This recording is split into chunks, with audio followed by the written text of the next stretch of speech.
Bismillahirrahmanirrahim. Assalamu alaikum everyone. I hope you all are doing well. My name is Muqaddas Bibi. Today it's our third lecture of development psychology. In last two lectures we discussed about definition, meaning, nature and scope of development psychology and issues in development.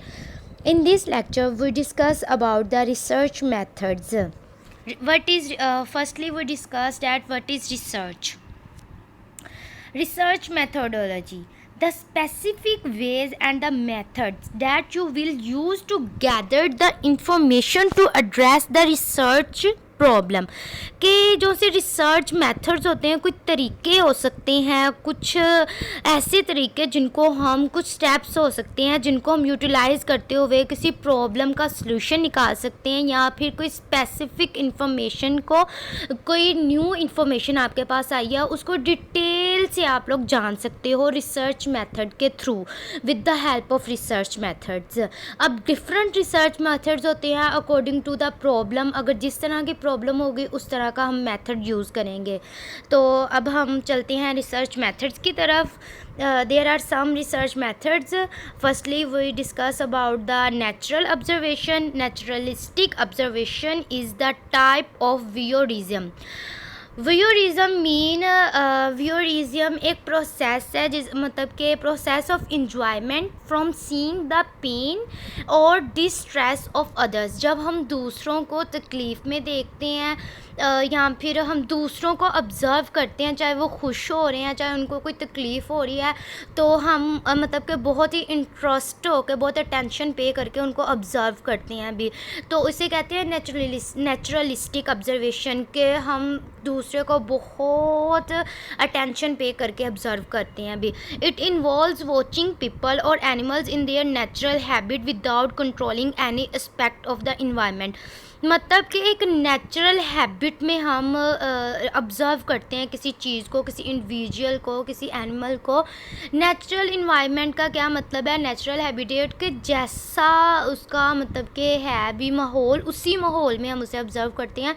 उस माहौल में कोई changings नहीं लाते, उस माहौल में कोई अपना कंट्रोल नहीं लाते. फॉर एग्ज़ाम्पल जैसे लेबोरेटरीज़ में होता है अभी, उनमें मतलब कि ऑक्सीजन है हम कंट्रोल कर सकते हैं अभी, मतलब कि ऑक्सीजन लेवल है वो कितना देना है अभी.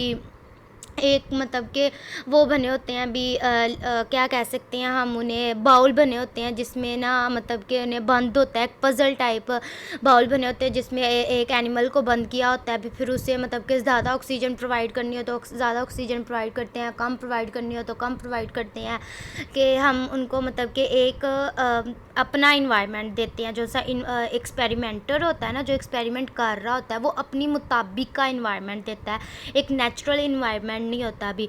तो उससे हम जो खुद इन्वायरमेंट हम देखकर कोई एक्सपेरिमेंट करते हैं ना, तो उसे हम नेचुरलिस्टिक ऑब्जर्वेशन नहीं कहेंगे भी.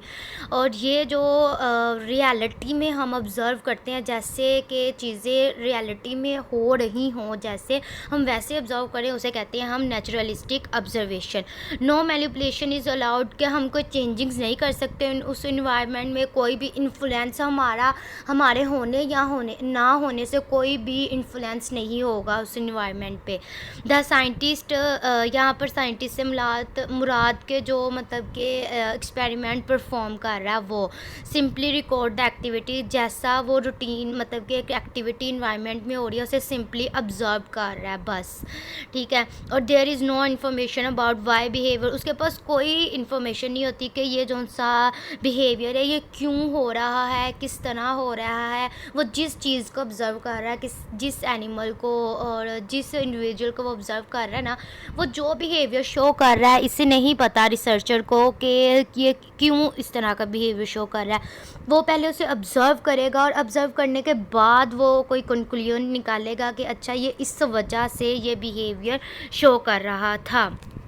और ये है ना रिकॉर्ड करते हैं बिहेवियर को और एनालाइज करते हैं कोरिलेशन. अब कोरिलेशन एक न्यू टर्म है. कोरिलेशन का मतलब होता है को मीन टू, और रिलेशन मतलब कि टू रिलेशन क्या है दो चीज़ों के दरमियान, कोरिलेशन.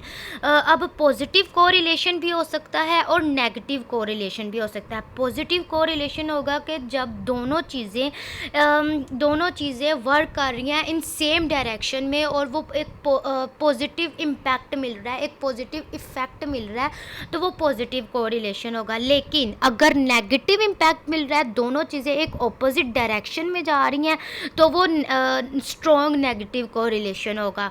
अब correlation when one variable change with respect to another. अब वेरिएबल किसे कहते हैं? वेरिएबल कोई भी चीज़ हो सकती है जो कि चेंज हो, बदलती हो। Variable is anything that can be very, कि जो चेंज होती हो भी टाइम टू टाइम, उसे हम कहते हैं वेरिएबल। कि एक वेरिएबल के होने से दूसरा वेरिएबल चेंज होता है। अब एक वेरिएबल की वजह से दूसरे वेरिएबल में पॉजिटिव इम्पैक्ट आता है या नेगेटिव इम्पैक्ट आता है, इसमें कोरिलेशन में हम वो चीज़ को देखते हैं, उस चीज़ को। इसमें कोरिलेशन कोफिशिएंट रेंज है जौन सी, वो -1 से स्टार्ट होती है और +1 पे ख़त्म हो जाती है। अब यहाँ पर 2 एग्जांपल्स दी गई हैं अभी। Why do you think the correlation is between, what do you think the correlation is between these 3 pictures. अब ये 3 पिक्चर्स बनी हुई हैं, एक आइसक्रीम की है, एक सिडनी की है और एक न्यूयॉर्क की है। सिडनी एक बहुत ही खूबसूरत एक प्लेस है, वहाँ पर सनी इन्वायरमेंट है, sun and fun and ice cream eating in Sydney.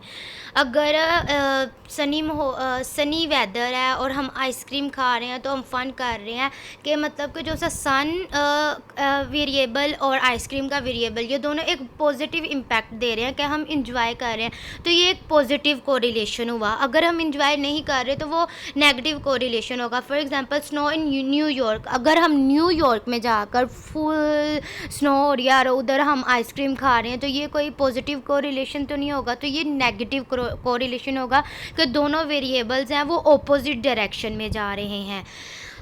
Okay, that's all. Thank you for listening me. Please like, share and subscribe my channel. I need your support. Okay, Allah Hafiz, take care. And other research methods inshallah we discussed in next lecture inshallah.